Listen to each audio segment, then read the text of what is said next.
Good morning mga boss. Ito ulit tayo sa Project MXI.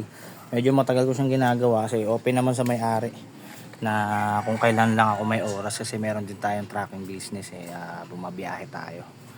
Ngayon ito, ayun, nilinis ko na yung panggilid niyan. Ito papalitan natin to, may tagas to eh. Kasama naman na to sa na-order ko.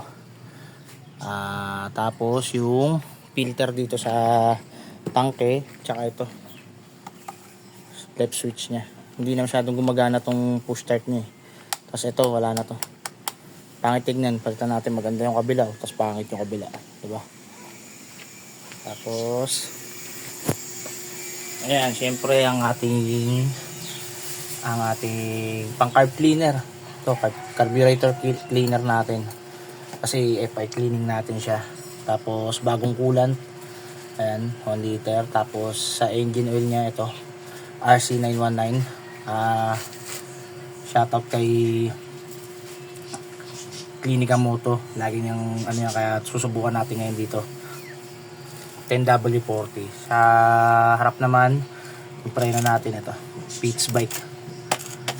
Tapos ito yung sa pulley side niya, yung seal.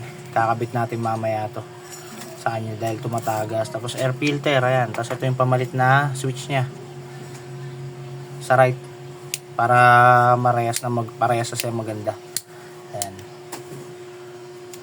Yung ibang pyesa na parating pa lang, in-order ko pa lang din sa online. Pero ito ikakabit ko na, patapos na rin to. Ayan. Thank you boss. Ito ang update na